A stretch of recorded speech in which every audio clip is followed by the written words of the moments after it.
الحمدللہ رب العالمین والصلاة والسلام علی سید الانبیاء والمرسلین اما بعد اعوذ باللہ من الشیطان الرجیم بسم اللہ الرحمن الرحیم وَكَذَلِكَ جَعَلْنَاكُمْ أُمَّةً وَسَطًا لِتَكُونُوا شُهَدَاءَ عَلَى النَّاسِ وَيَكُونَ الرَّسُولُ عَلَيْكُمْ شَهِيدًا صدق اللہ العظیم اللہم صلی علی محمد وعلی آل محمد وبارک وسلم رب اشرح لی صدری ویسر لی امری واحلل عقدۃ من لسانی یفقہوا قولی واجعل لی وزیرا من اہلی آمین یا رب العالمین۔ ناظرین کرام السلام علیکم ورحمۃ اللہ وبرکاتہ۔ تعلیمات قرآن سیریز میں خوش آمدید۔ انشاءاللہ تعالی آج ہم دوسرے پارے کے مضامین کا جائزہ لیں گے۔ آپ کو یاد ہوگا پچھلے پروگرام میں سورۃ الفاتحہ کے مضامین کا جائزہ آپ کی خدمت میں پیش کیا گیا اور قرآن حکیم کے پہلے پارے کے مضامین پر بھی ہم نے گفتگو کی تھی، اور آج ہمارا یہ دوسرا پروگرام ہے تعلیمات قرآن سیریز کے حوالے سے، جس میں ہم قرآن حکیم کے دوسرے پارے کے حوالے سے گفتگو کریں گے۔ ہمیشہ کی طرح آئیے سب سے پہلے تعارف آپ کے سامنے رکھتے ہیں۔ پہلی بات اس حوالے سے ہے قرآن کریم کے پارہ نمبر 2 کا مطالعہ، یہ آج ہمارے پیش نظر رہے گا، اور اس پارے کے حوالے سے کچھ اور وضاحت۔ سورۃ البقرہ رکوع نمبر 17 تا 33 یعنی آیات 142 تا 252 کا مطالعہ ہمارے سامنے آئے گا۔ یہ رکوع ہیں البقرہ کے 17 تا 33 جو دوسرے پارے میں شامل ہیں، اور آیات 142 تا 252 سورۃ البقرہ کی یہ آیات دوسرے پارے میں شامل ہیں۔ تعارف کے بعد چلتے مقاصد مطالعہ، یعنی ہمارے پیش نظر کیا ہے، کیا باتیں ہم سیکھنا چاہتے ہیں۔ ہر نشست میں بات آپ کے سامنے رکھی جائے گی، لرننگ آبجیکٹیوز جسے عام طور پر کہا جاتا ہے۔ سب سے پہلی بات پارہ نمبر 2 کی آیات کے مضامین کا جائزہ۔ آپ کو یاد ہوگا پچھلے پروگرام میں بھی ہم نے آیات کے گروپس بنا کر اہم مضامین کا جائزہ آپ کی خدمت میں پیش کیا تھا پہلے پارے کے حوالے سے۔ آج دوسرے پارے کے مضامین کا جائزہ آپ کے سامنے پیش کریں گے۔ پھر منتخب آیات کا مطالعہ، کچھ وہ آیات جس میں بڑی قیمتی ہدایات عطا کی گئیں انفرادی زندگی کے لیے، اجتماعی زندگی کے لیے، اللہ تعالیٰ کی رہنمائی، کچھ منتخب آیات کی روشنی میں وہ ہمارے سامنے آئیں گی انشاءاللہ۔ اور پھر زیر مطالعہ آیات میں بیان شدہ اہم اوامر و نواہی کا تذکرہ، یعنی ڈوز اینڈ ڈونٹس، اہم ہدایات جو قرآن حکیم میں عطا کی گئیں آیات کے حوالوں کے ساتھ، اس کو ہم آپ کے سامنے مختصراً پیش کریں گے۔ ناظرین کرام اس کے بعد آگے چلتے ہیں اور تعلیمات قرآن سیریز کے حوالے سے پارہ نمبر 2 کا مطالعہ شروع کرتے ہیں، اور اولاً آپ کے سامنے آیات کا تجزیہ پیش کیا جائے گا۔ بہت ساری آیات ہیں اور ہم کوشش کرتے ہیں کہ ان آیات کا جو اہم موضوع ہے وہ آپ کے سامنے رکھ دیا جائے۔ آئیے سب سے پہلے آیات کا تجزیہ کرتے ہیں، اور پارہ نمبر 2 کی آیات یہ شروع ہوتی ہیں البقرہ کی آیت نمبر 142 سے۔ ناظرین کرام سب سے پہلے تجزیہ پیش خدمت ہے سورہ البقرہ کی آیات 142 تا 145 کا۔ اس مقام پر ذکر آ رہا ہے تحویل قبلہ کا حکم اور تحویل امت کی علامت۔ شفٹنگ اور قبلہ کا حکم، بیت المقدس کی بجائے بیت اللہ کو قبلہ بنانے کا حکم دیا گیا، اور یہ علامت تھی امت کی تبدیلی کی کہ بنی اسرائیل کو منصب امامت سے معزول کر کے نبی اکرم صلی اللہ علیہ وسلم کی امت کو منصب امامت پر فائز کیا جا رہا ہے۔ اس کے بعد اگلی آیات ہیں آیات 146 تا 147۔ بنی اسرائیل کا حق کو چھپانے کا جرم، یہود کے علماء نے جانتے بوجھتے نبی اکرم علیہ الصلوۃ والسلام کے متعلق بشارتوں کو چھپایا، اس تعلق سے گفتگو آئی ہے۔ پھر آیت نمبر 148 بڑا قیمتی مقام، مقابلے کا اصل میدان نیکیوں میں سبقت۔ ہر ایک کا مقصد زندگی کچھ ہوا کرتا ہے جس کے لیے وہ محنت کرتا ہے۔ قرآن کہہ رہا ہے فَاسْتَبِقُوا الْخَيْرَاتِ، تم خیرات یعنی نیکیوں اور بھلائیوں کے کاموں میں ایک دوسرے سے سبقت کرنے کی کوشش کرو۔ اس کے بعد آیات 149 تا 150 تحویل قبلہ کے حکم کی تکرار۔ یہ موضوع 2 رکوعوں میں بار بار آیا ہے، البقرہ کا رکوع نمبر 17 اور 18، اس مضمون کی تکرار ان آیات میں آئی ہے۔ پھر آیات 151 تا 152 نبی کریم صلی اللہ علیہ وسلم کا بنیادی طریقہ کار۔ یہ بات البقرہ آیت 129 میں بھی آئی ہے پہلے پارے میں، یہاں بھی دہرائی گئی۔ اللہ کے پیغمبر علیہ السلام آیات قرآنی کی تلاوت فرماتے ہیں، لوگوں کا تزکیہ فرماتے ہیں، اللہ کے احکام اور کتاب کی تعلیم دیتے ہیں لوگوں کو، اور حکمت کی باتیں بیان فرماتے ہیں۔ یہ 4 باتیں ہیں جو آپ کے بنیادی طریقہ کار میں شامل ہیں، اور یہ تمام ذمہ داریاں آپ نے قرآن کے تعلق سے قرآن کے ذریعے انجام دیں۔ اس کے بعد اگلی آیات البقرہ آیات 153 تا 157 اللہ کی راہ میں آزمائشیں آ کر رہیں گی۔ بڑا اہم مقام استعینوا بالصبر والصلاۃ، صبر اور نماز سے اللہ کی مدد حاصل کرو۔ وَلَنَبْلُوَنَّكُمْ، اللہ فرماتے ضرور ہم تمہارا امتحان لیں گے۔ امت کو منصب امامت پر فائز کیا گیا، اس ذمہ داری کو انجام دینے میں بڑی مشقتیں ہیں، اس کے تعلق سے اس مقام پر متنبہ کیا گیا کہ آزمائشیں آ کر رہیں گی۔ پھر آیت نمبر 158 صفا و مروہ کے درمیان سعی، حضرت ہاجرہ کی بے قراری کی یاد۔ اللہ اکبر، بہت مشہور واقعہ۔ اور دودھ پیتے اسماعیل کو چھوڑ گئے ابراہیم علیہ السلام، اماں ہاجرہ کو بھی چھوڑ گئے، اور پھر ان کا بے قرار ہونا، صفا مروہ کی سعی کرنا، اس کو حج عمرے میں اللہ نے جاری فرما دیا، اور پھر زمزم کا جاری ہو جانا مشہور بات ہے۔ اس کے بعد سورۃ البقرہ آیات 159 تا 163، اللہ کی لعنت ہے حق کو چھپانے والوں پر، خصوصاً اہل کتاب میں سے یہود کا ذکر، جنہوں نے جانتے بوجھتے اللہ کی کتاب میں سے حق کو چھپایا، تو اللہ کی بھی لعنت اور فرشتوں کی بھی لعنت اور سارے انسانوں کی بھی لعنت کا ذکر آیا۔ اس کے بعد آیت نمبر 164، بہت طویل آیت ہے، ایک آیت میں کئی آیات یعنی نشانیوں کا بیان۔ آیت کے معنی نشانی، جس کو دیکھ کر کچھ یاد آئے، اس کائنات میں اور ہمارے وجود میں اللہ کی نشانیاں بے شمار ہیں، ان پر غور و فکر کے قرآن بار بار دعوت دیتا ہے، اور اس ایک آیت البقرہ 164 میں، آیت نمبر 164 میں کم از کم 10 نشانیوں کا ذکر کیا گیا ہے۔ پھر آیات 165 تا 167، دنیا دار قائدین کی پیروی کا حسرت ناک انجام۔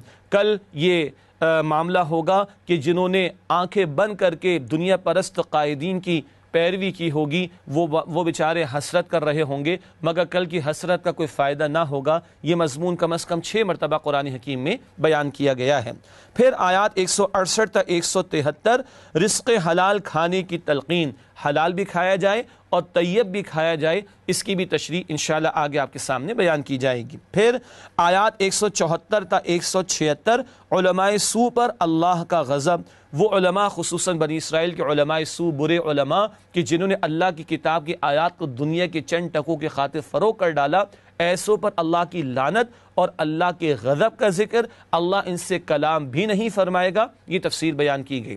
پھر آیت نمبر 177، جہاں نیکی کا صحیح تصور بیان ہوا اور نیکی کا جامع تصور اللہ کی طرف سے عطا کیا گیا، اس آیت پر آگے چل کر ہم منتخب آیات کے بیان کے ذیل میں بات کریں گے انشاءاللہ۔ ناظرین کرام، اس کے بعد اگلی آیت ہے سورۃ البقرہ کی آیات 178 تا 182، قصاص اور وصیت کا حکم۔ قصاص یعنی جان کے بدلے جان لی جائے گی، اور اسی سے جانوں کی حفاظت ہو سکتی ہے، اس کی تفصیل عطا کی گئی، اور وصیت کے بارے میں بھی ایک ابتدائی حکم عطا کیا گیا۔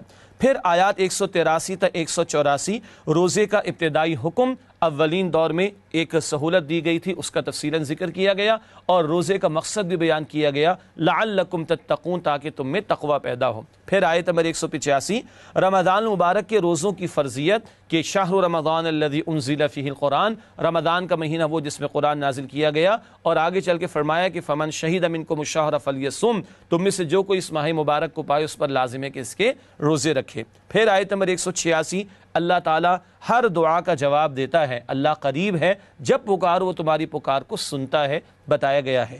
پھر آیت نمبر 187، مسلمانوں اور یہودیوں کے روزے کا فرق وہ بھی بیان ہوا، کہ وہ رات کو سوتے اور ان کا روزہ شروع ہو جاتا، مسلمانوں کے لیے سحری کی بھی تلقین کی گئی ہے۔ اور اسی آیت نمبر 187 میں لفظ لباس اللہ نے استعمال فرمایا زوجین کے قرب اور تعلق کو بیان فرمانے کے لیے۔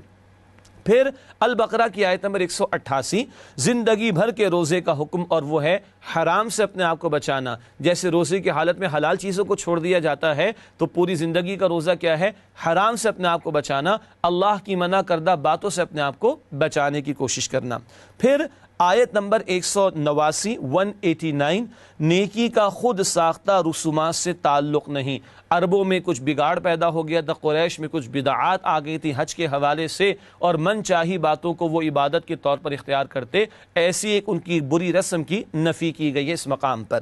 پھر آیات 190 تا 195، اللہ کی راہ میں لڑنے کا حکم، مدنی دور ہے، سورۃ البقرہ وہاں نازل ہو رہی ہے، قتال کا حکم بھی آ گیا، اور بتایا گیا کہ اہم مقصد کیا ہے، تاکہ فتنہ ختم ہو اور اللہ کی زمین پر اللہ کا دین قائم ہو جائے۔ اس تعلق سے قتال کے ضمن میں ہدایات عطا کی گئیں۔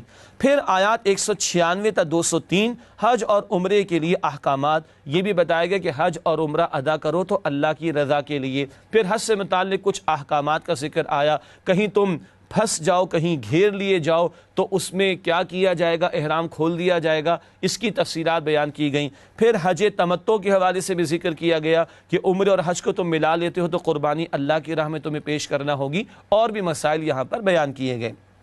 اس کے بعد آیات 204 تا 207 پسندیدہ اور ناپسندیدہ کردار اس کا بیان آیا۔ ایک منافقت والا کردار ہے کہ ذرا مال ہاتھ میں آیا تو اختیار کا غلط استعمال کر لیا، ذرا کا اختیار ملا تو لوگوں پر ظلم و ستم کرنا شروع کر دیا اور دنیا کی محبت میں غرق ہو گئے۔ اور ایک پسندیدہ کردار ہے کہ اللہ کی خاطر اپنی جان کو بھی لگا دینا، کھپا دینا، ہر مشقت کو برداشت کرنا۔ یہ دو کردار، ان کا کانٹراسٹ اس مقام پر بیان ہوا۔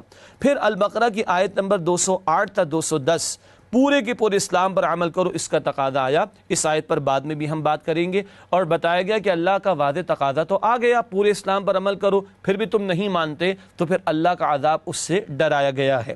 پھر آیات 211 تا 212 ناشکری سے نعمت چھن جاتی ہے۔ بنی اسرائیل کا ذکر ہوا، ناشکری کی، اللہ نے نعمت واپس لے لی۔ ہم مسلمانوں کو بھی سمجھایا جا رہا ہے، قرآن کی ایمان کی دولت ملی ہے، اس کی حفاظت کرنا اور اس کا شکر ادا کرنا۔ اس کے بعد البقرہ کی آیت نمبر 213 ہے تفرقے کا سبب بڑا بننے کی خواہش، ارج ٹو ڈومینیٹ۔ یہ یہود کا معاملہ کیا ہوا؟ حسد میں آ گئے، ہم سے لے کر بنی اسماعیل میں کیوں نبوت دے دی گئی، ہم تو نہیں مانتے۔ یہ بڑا بننے کا شوق انسان کو جانتے بوجھتے حق سے دور کر دیتا ہے۔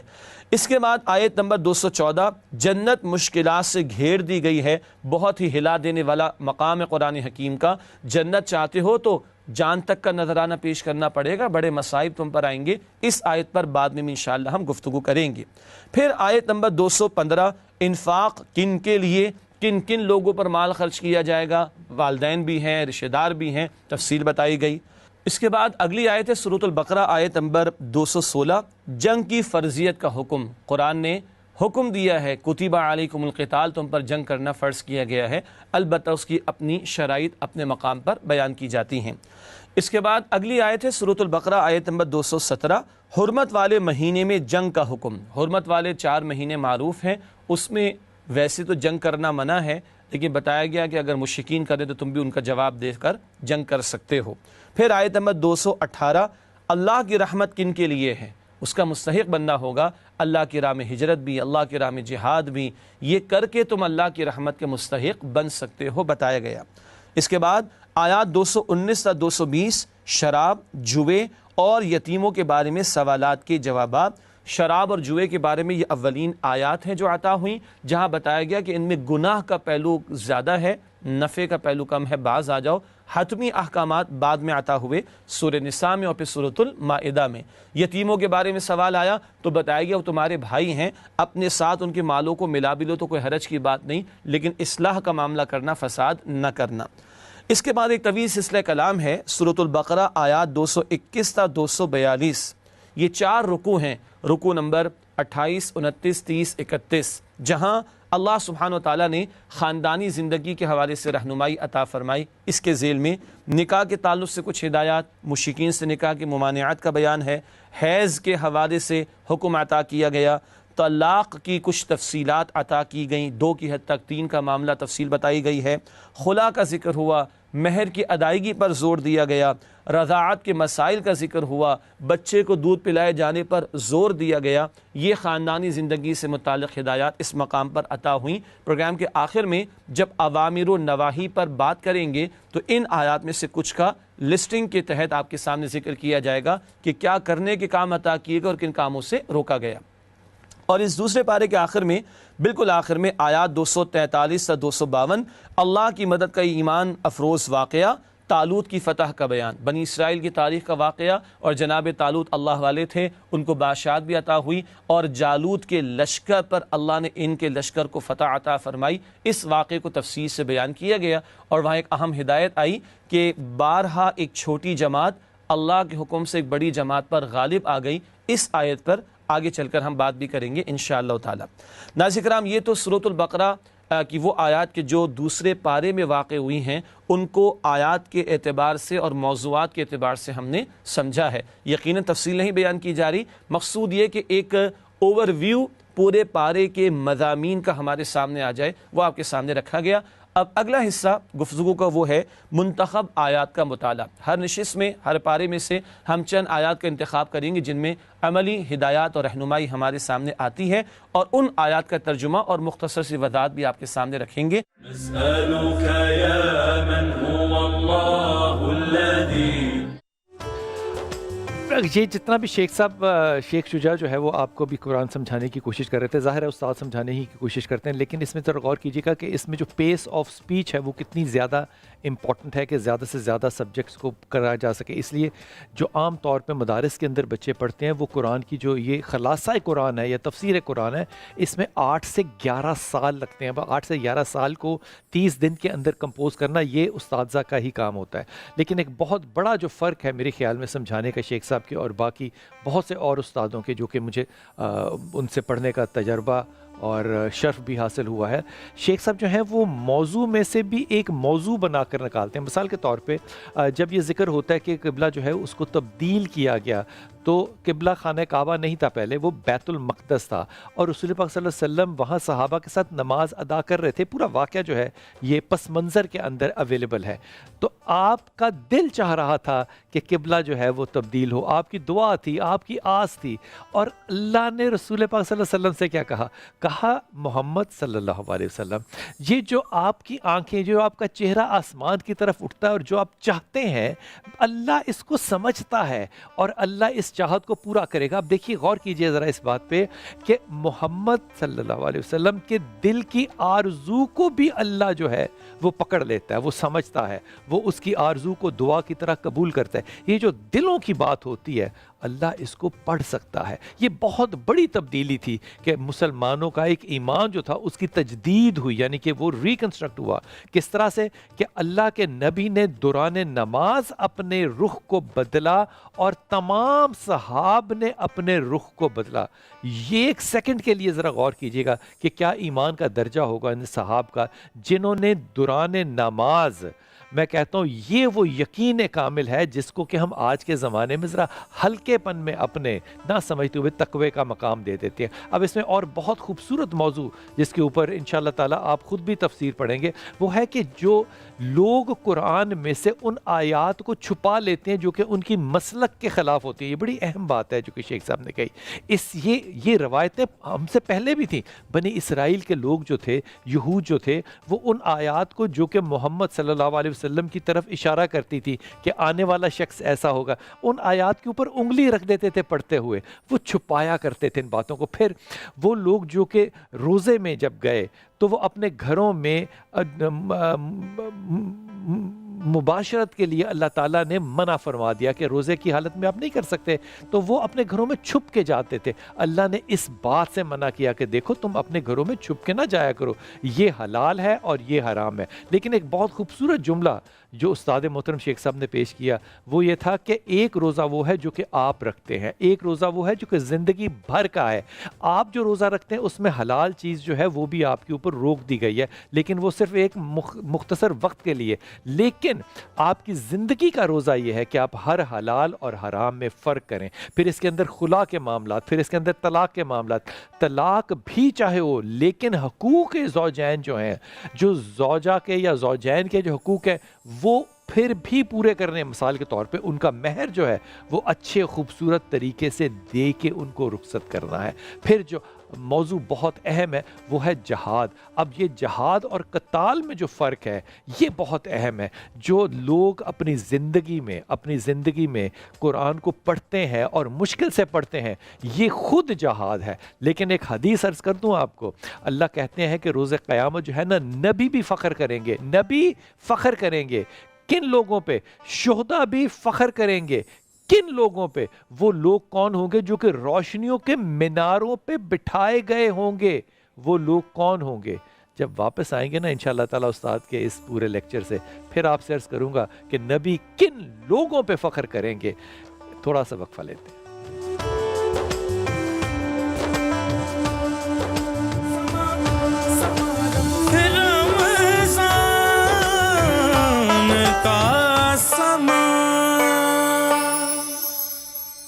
تو اب چلتے ہیں دوسرے پارے کی منتخب آیات کے مطالعے کی طرف۔ سب سے پہلے جس آیت کا انتخاب کیا گیا وہ البقرہ کی آیت نمبر 143 ہے۔ امت کی ذمہ داری کا بیان اس مقام پر آیا۔ ارشاد ہوا وَكَذَلِكَ جَعَلْنَاكُمْ أُمَّةً وَسَطًا لِتَكُونُوا شُهَدَاءَ عَلَى النَّاسِ وَيَكُونَ الرَّسُولُ عَلَيْكُمْ شَهِيدًا۔ ترجمہ، اور اسی طرح ہم نے تم کو امت وسط بنایا ہے تاکہ تم لوگوں پر گواہ بنو اور رسول صلی اللہ علیہ وآلہ وسلم تم پر گواہ بنے۔ یہ ہے اس امت مسلمہ کی ذمہ داری کا بیان۔ چنانچہ اس کی تشریح میں پہلا نقطہ پیش خدمت ہے، شہادت کی ذمہ داری امت کے کاندھوں پر۔ پہلے اللہ نے رسولوں اور پیغمبروں کو بھیجا، آخر رسول نبی اکرم علیہ الصلوۃ والسلام تشریف لے آئے، آپ ذمہ داری ادا کر گئے، اب انسانیت پر اللہ کے دین کی گواہی پیش کرنا، یہ شہادت کی ذمہ داری امت کے کاندھوں پر ہے۔ ایک اور اہم نقطہ وہ ہے قول، عمل اور اجتماعی جد و جہد کے ذریعے شہادت۔ اللہ کے نبی علیہ السلام نے قول سے بھی پیغام پیش کیا، عمل کر کے بھی دکھایا، اور ایک اجتماعی جد و جہد برپا فرما کر دین کو قائم کر کے لوگوں کے سامنے پیش کیا۔ آج ہم کہہ تو دیتے ہیں اسلام بہترین دین ہے، اور یقیناً ہے، مگر دنیا کہتی ہے کدھر ہے؟ کہیں قائم کیا تو تقاضا ہے کہ قول سے بھی پیش کرے، عمل سے، کردار سے بھی دین کو پیش کرے، اور ایک اجتماعی نظام قائم کر کے دنیا کے سامنے پیش کریں کہ یہ اللہ کا دین ہے، آؤ اسے مانو اور اس کے تقاضوں پر عمل کرو، اور یہ اس کی برکات ہیں۔ یہ ہے امت مسلمہ کی ذمہ داری، شہادت علی الناس، لوگوں پر اللہ کے دین کی گواہی پیش کرنا۔ ناظرین کرام، اس کے بعد جس اگلی آیت کا انتخاب کیا گیا وہ البقرہ کی آیت نمبر 148 ہے، نیکیوں میں سبقت کرو، اس کا حکم۔ ارشاد ہوا وَلِكُلِّ وِجْهَةٌ هُوَ مُوَلِّيهَا فَاسْتَبِقُوا الْخَيْرَاتِ، ترجمہ، اور ہر ایک کے لیے ایک سمت مقرر ہے جس طرف وہ رخ کرتا ہے تو تم نیکیوں میں سبقت حاصل کرو۔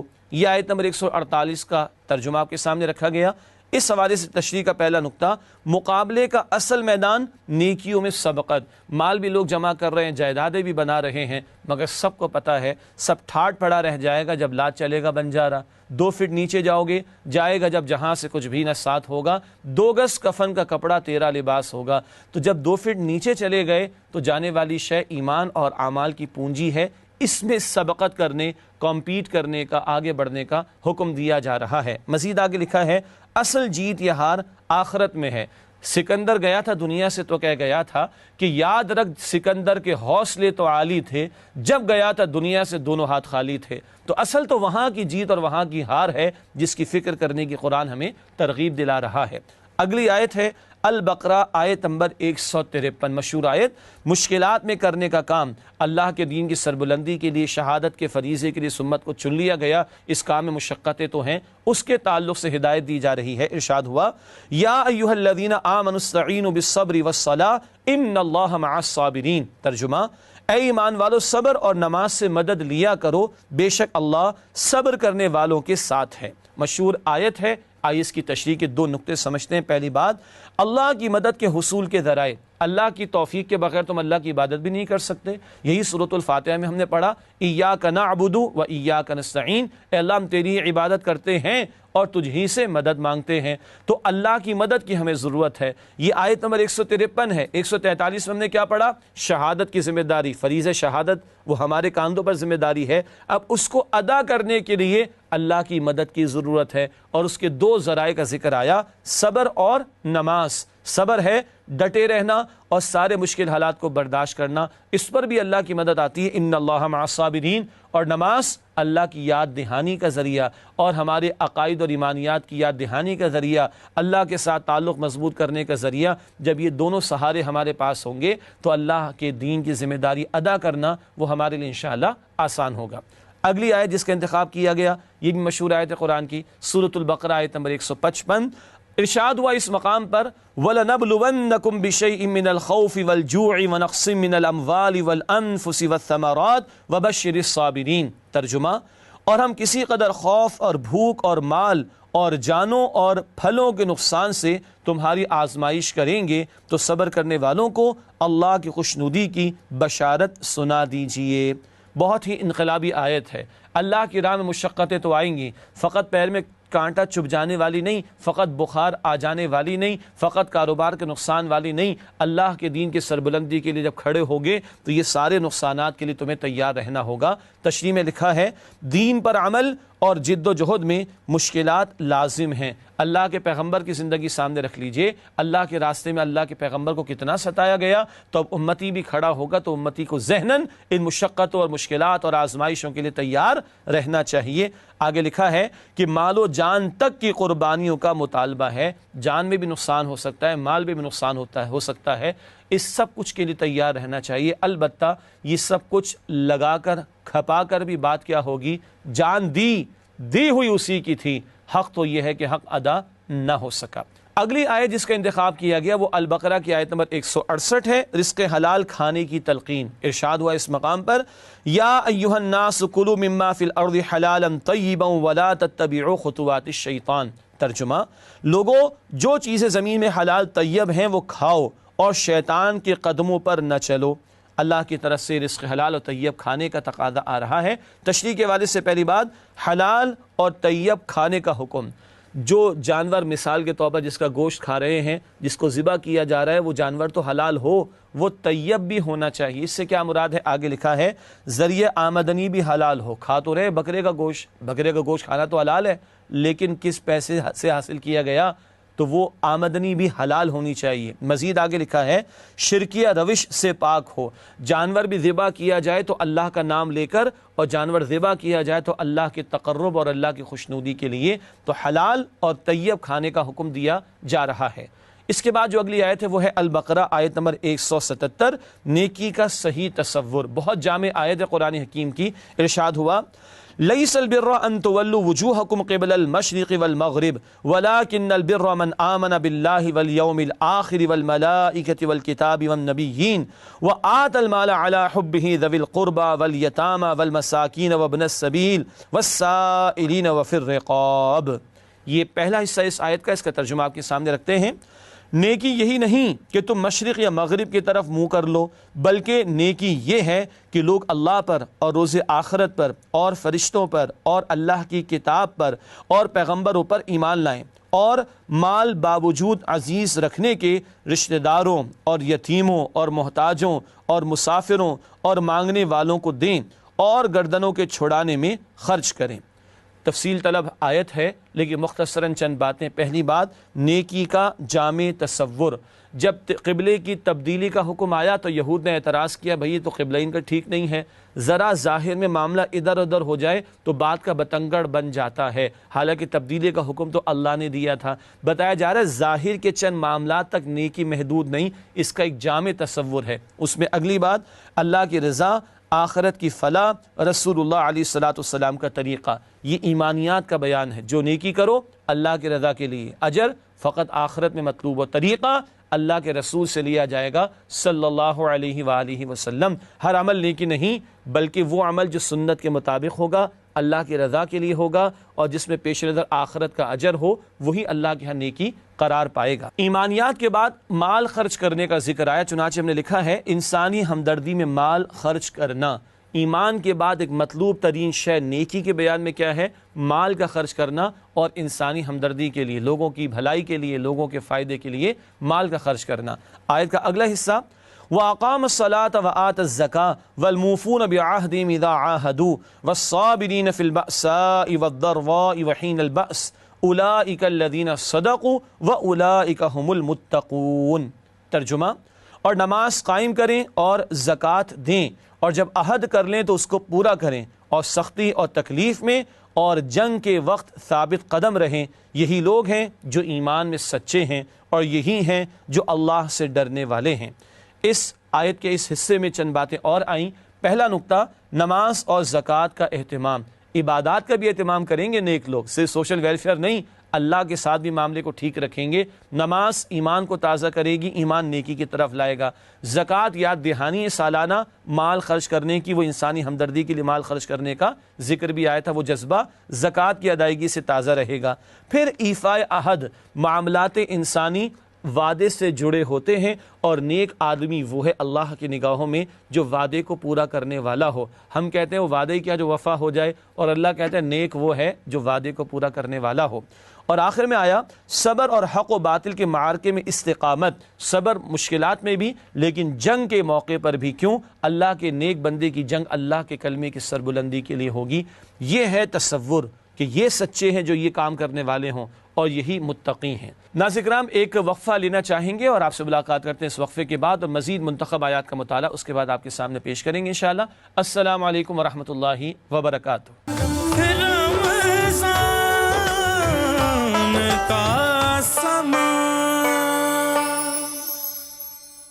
السلام علیکم ورحمۃ اللہ وبرکاتہ۔ ناظرین، پروگرام میں آپ کو خوش آمدید کہتے ہیں۔ تعلیمات قرآن سیریز میں آج ہم قرآن حکیم کے دوسرے پارے کے حوالے سے مطالعہ کر رہے ہیں، اور وقفے سے پہلے منتخب آیات کا مطالعہ آپ کے سامنے پیش کیا جا رہا تھا۔ اگلی منتخب آیات کا مطالعہ آپ کے سامنے رکھتے ہیں۔ اگلی آیت جس کا انتخاب کیا گیا ہے سورۃ البقرہ آیت نمبر 179 179، قصاص کا حکم۔ ارشاد ہوا وَلَكُمْ فِي الْقِصَاصِ حَيَاةٌ يَا أُولِي الْأَلْبَابِ لَعَلَّكُمْ تَتَّقُونَ۔ ترجمہ، اور اے اہل عقل، حکم قصاص میں تمہاری زندگی ہے کہ تم قتل و خوریزی سے بچو۔ یہ ہے ترجمہ البقرہ آیت 179 کا۔ ایک ہی نقطہ تشریح میں آپ کے سامنے رکھ رہے ہیں۔ حکم قصاص پر عمل انسانی جان کی حفاظت کا ضامن ہے۔ قرآن کا مزاج یہ ہے کہ ان سزاؤں کا نفاذ علی الاعلان ہو، تاکہ لوگ 10 مرتبہ سوچیں اس طرح کا جرم اس کا ارتکاب کرنے کے بارے میں، اور جب چند لوگوں کو اس سزا دی جائے گی، قاتل کو سزا قصاص میں دی جائے گی اور علی الاعلان دی جائے گی، تو کروڑوں کو عبرت حاصل ہوگی اور کروڑوں کی جانیں محفوظ رہیں گی۔ یہ قصاص کا حکم قرآن نے عطا کیا اور فرمایا عقل مندو، اسی میں تمہارے لیے زندگی ہے۔ اگلی آیت ہے البقرہ آیت نمبر 186۔ اللہ ہر دعا کا جواب دیتا ہے۔ ارشاد ہوا وَإِذَا سَأَلَكَ عِبَادِي عَنِّي فَإِنِّي قَرِيبٌ أُجِيبُ دَعْوَةَ الدَّاعِ إِذَا دَعَانِ فَلْيَسْتَجِيبُوا لِي وَلْيُؤْمِنُوا بِي لَعَلَّهُمْ يَرْشُدُونَ۔ ترجمہ، اور اے پیغمبر، جب آپ صلی اللہ علیہ وسلم سے میرے بندے میرے بارے میں دریافت کریں تو فرما دیجئے کہ میں تو تمہارے قریب ہوں، جب کوئی پکارنے والا مجھے پکارتا ہے تو میں اس کی دعا قبول کرتا ہوں، تو ان کو چاہیے کہ میرے حکم کو مانیں اور مجھ پر ایمان لائیں تاکہ ہدایت پا سکیں۔ اللہ کی پکار لگ رہی ہے، پکارو تو میں تمہاری پکار سنوں گا۔ تشریح کا پہلا نقطہ، اللہ بندے کے قریب اور دعا قبول کرنے والا ہے، بہت قریب ہے۔ سورہ قاف میں آتا ہے نحن اقرب الیہ من حبل الورید، اللہ نے فرمایا کہ ہم انسان کی شہرک سے بھی زیادہ اس کے قریب ہیں۔ اگلا نقطہ، قبولیت دعا کے لیے احکامات الہی کی پیروی ضروری ہے۔ ہم چاہتے ہیں کہ اللہ ہماری سنے، تو اللہ کہتے ہیں میری بات تو مانو، مجھ پر ایمان تو رکھو، it's a two way traffic, تم میری مانو میں تمہاری مانوں گا، تم میرے احکامات پر عمل کرو، میں تمہاری دعائیں قبول کروں گا۔ جواب مل گیا، کیوں دعائیں قبول نہیں ہوا کرتی؟ اللہ کی نافرمانیاں رکاوٹ بن جاتی ہیں۔ اگلی آیت البقرہ آیت نمبر 193، اللہ کی راہ میں لڑنے کا حکم۔ ارشاد ہوا وَقَاتِلُوهُمْ حَتَّى لَا تَكُونَ فِتْنَةٌ وَيَكُونَ الدِّينُ لِلَّهِ۔ ترجمہ، اور ان سے اس وقت تک لڑتے رہنا کہ فساد نابود ہو جائے اور دین یعنی نظام اللہ ہی کے لیے ہو جائے۔ یہ قتال کا حکم اور اس کے مقصد کا تعین خود اللہ تعالیٰ نے فرما دیا۔ پہلا نقطہ، مقصد قتال وہ کیا ہے؟ فتنے کا خاتمہ۔ فتنہ ایسے حالات کو بھی کہتے ہیں جب اللہ کی کامل بندگی ممکن نہ ہو، اس کے خاتمے کے لیے اگر جنگ بھی کرنا پڑے، شرائط ہیں اس کے اپنے مقام پر، تو جنگ بھی کی جائے گی۔ اور اہم مقصد کیا ہے؟ اللہ کے دین کا غلبہ۔ زمین اللہ کی ہے، مالک اللہ ہے، حاکم بھی اللہ ہے، اس کے حکم کا نفاذ ہونا چاہیے۔ اس مقصد کے لیے اگر اہل ایمان کو کبھی جنگ بھی کرنا پڑے تو ہمارا دین، ہمارا رب اس کا حکم دیتا ہے۔ اگلی آیت ہے البقرہ آیت نمبر 208، پورے کے پورے اسلام پر عمل کرو۔ ارشاد ہوا یا ایھا الذین آمنوا ادخلوا فی السلم کافہ ولا تتبعوا خطوات الشیطان انہ لکم عدو مبین۔ ترجمہ، مؤمنوں اسلام میں پورے پورے داخل ہو جاؤ اور شیطان کے پیچھے نہ چلو، وہ تو تمہارا کھلا دشمن ہے۔ بہت اہم مقام پورے اسلام پر عمل کا تقاضا ہے، چنانچہ اگلا نقطہ لکھا گیا ہے انفرادی اور اجتماعی دونوں گوشوں میں دین پر مکمل عمل کا مطالبہ۔ اللہ نے دین مکمل فرما کر دیا، انفرادی زندگی کے لیے بھی، اجتماعی معاملات کے لیے بھی۔ عبادات میں، معاملات میں، اخلاقیات میں، رسومات میں اللہ ہی کی ماننی ہے، تو گھر میں بھی، معاشرت میں بھی، معیشت میں بھی، سیاست میں بھی، عدالت میں بھی، ریاست میں بھی اللہ ہی کی ماننی ہے۔ پورے اسلام پر عمل کا تقاضا ہے۔ ساتھ ہی بتا دیا گیا کہ دین پر جزوی عمل شیطان کی پیروی ہے۔ پورے دین پر عمل نہ ہی نہیں کیا جا رہا یا کوشش نہیں کی جا رہی تو پھر شیطان کی پیروی ہو رہی، پھر رحمان کی بات نہیں مانی جا رہی۔ اللہ اکبر۔ ناظرین کرام، اگلی آیت ہے سورۃ البقرہ آیت نمبر 214۔ جنت مشکلات سے گھیر دی گئی ہے۔ بڑا ہی انقلابی مقام قرآن حکیم کا ارشاد ہو رہا ہے ام حسبتم ان تدخلوا الجنہ ولما یأتکم مثل الذین خلوا من قبلکم مستهم البأساء والضراء وزلزلوا حتى يقول الرسول والذین آمنوا معه متى نصر اللہ الا ان نصر اللہ قریب۔ ترجمہ، کیا تم یہ خیال کرتے ہو کہ یوں ہی جنت میں داخل ہو جاؤ گے اور ابھی تم کو پہلے لوگوں کی سی مشکلیں تو پیش آئی ہی نہیں، ان کو بڑی بڑی سختیاں اور تکلیفیں پہنچیں اور وہ مشکلات میں ہلا دیے گئے، یہاں تک کہ پیغمبر اور مؤمن لوگ جو ان کے ساتھ تھے سب پکار اٹھے کہ کب اللہ کی مدد آئے گی، دیکھو اللہ کی مدد ان قریب آیا چاہتی ہے۔ یہ ہے البقرہ آیت نمبر 214 کا ترجمہ۔ اللہ اکبر، ہل جاتا ہے انسان۔ پہلا نقطہ، جنت محض زبانی دعووں سے نہیں ملے گی، محض دعووں سے جنت نہیں ملے گی، دعووں کا ثبوت پیش کرنا ہوگا، اور دعووں کے ثبوت کے پیش کرنے میں مشقتوں سے گزرنا ہوگا، اور اتنا ہلا دیا جائے گا کہ وقت کے رسول پکار رہے ہیں، رسول کے ایمان کا عالم کیا ہوگا؟ اللہ تیری مدد کب آئے گی؟ تب کہا جا رہا ہے کہ اللہ کی مدد آیا چاہتی ہے۔ چنانچہ آگے لکھا ہے سخت آزمائش اور سختیوں سے گزر کر جنت کا وعدہ ہے۔ بخاری کی حدیث بھی ہے جنت کو مشقتوں سے گھیر دیا گیا ہے اور لوگ آسان سمجھتے ہیں مسلمان ہونا۔ اگلی آیت کی طرف چلتے ہیں، البقرہ آیت نمبر 231، نکاح اور طلاق کے مسائل۔ 4 رکوع میں تفصیلات آئی ہیں، ایک آیت کے ذیل میں ایک نقطہ بیان کرنا چاہوں گا آپ کے سامنے۔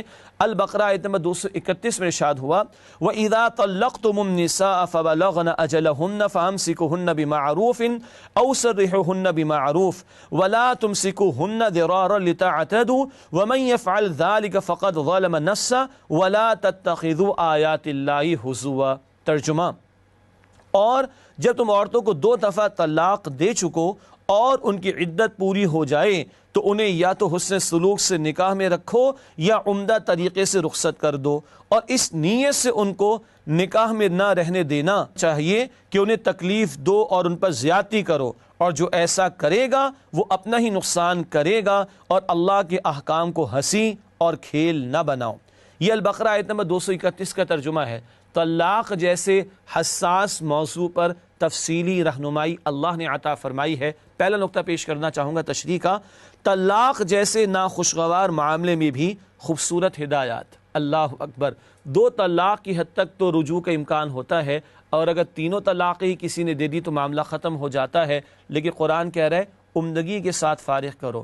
ناگوار معاملہ ہے، کوئی پسندیدہ بات تو نہیں، لیکن اتنے ناگوار معاملے کے حوالے سے، اتنے حساس معاملے میں جہاں جھگڑے تک ہو گئے ہیں، قرآن کہتا ہے عمدگی سے معاملے کو پائے تکمیل کو پہنچاؤ۔ یہ ہمارا دین اتنا پیارا کہ ایسے ناخوشگوار معاملات میں بھی خوبصورت تعلیمات عطا فرماتا ہے۔ تو نوٹ فرمائیے گا، دین کی عمومی ہدایات کتنی عمدہ ہوں گی۔ نکاح کے بعد کے معاملات، گھر کی زندگی کے معاملات، زوجین کا باہمی تعلق، اولاد کے ساتھ معاملہ، خاندانی تعلقات، رشتہ داروں کے ساتھ معاملات، سسرالی رشتہ داروں کے ساتھ معاملات، کتنی پیاری تعلیمات ہمارے دین کی ہوں گی، اندازہ کیا جا سکتا ہے۔